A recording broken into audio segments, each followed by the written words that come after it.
All right, here we are for March 31st reading assignment.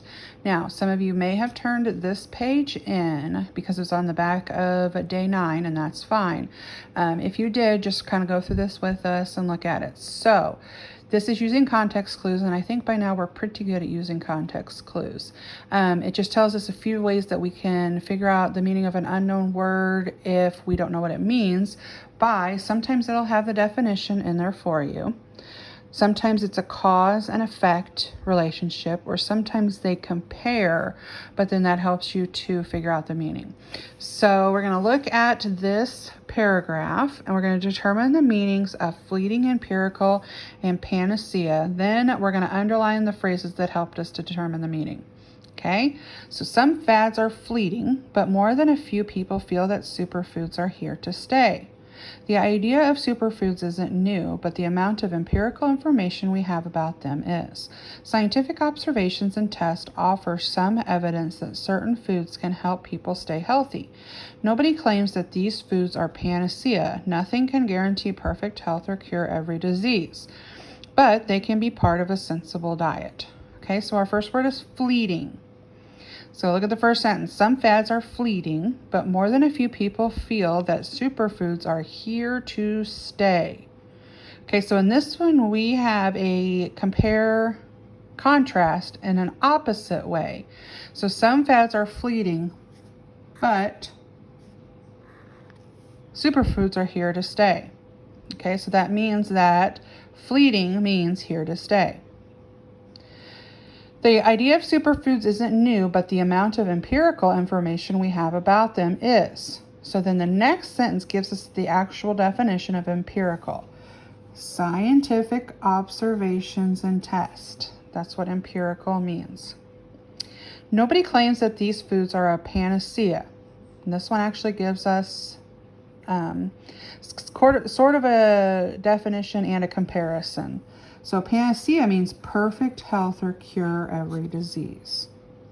Okay, so if you didn't have that page, that's what you were supposed to do on there. Now let's look at the next one. For this, you're going to read this short paragraph and figure out what marine means. So this one is what does it mean, and this is what two words helped you determine that. Same thing here, you're going to read this to figure out what detoxify means. So this is what does it mean, and this is what two words helped you to figure that out. Okay, so that's what you're going to do on that page.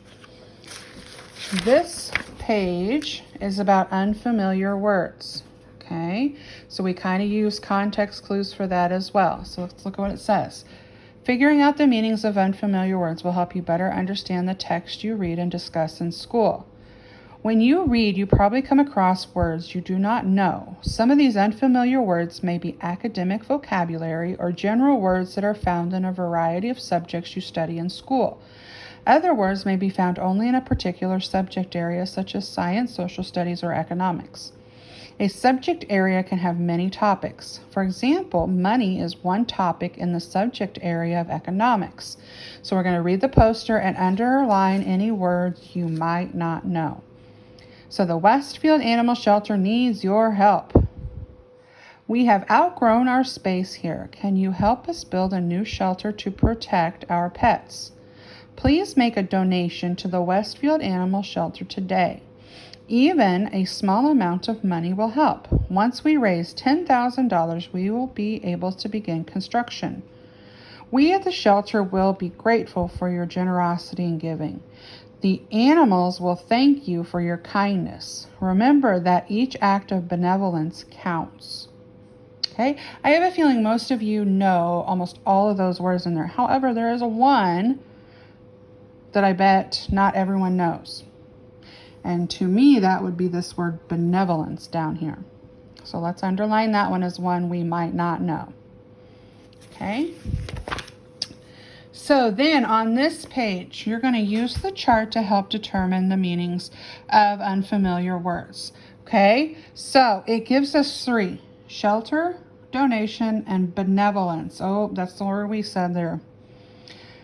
So then they give you the context. So this is the sentence it came out of. So build a new shelter to protect our pets. So here you're going to say, what does shelter mean? What does donation mean? Each act of benevolence counts. What do you think benevolence means? Okay, so that's the context it came from. Now, the clues, that is what you see in here that might give you clues. So I see the word shelter here. And where do we see donation? Oh, here's donation right here.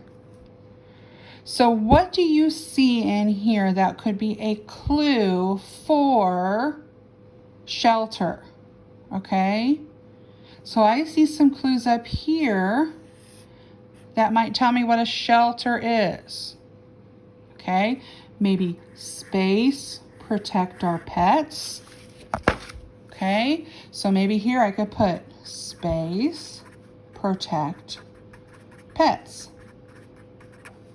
Okay, so those are the clues that could tell me what shelter might mean. Okay, so that's the same thing you're going to do for donation and benevolence. You're going to figure out what you think they mean, and then you're going to find clues from the passage that would support that.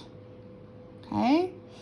And then if you have somebody working with you at home and you want to talk about these things, that would be great.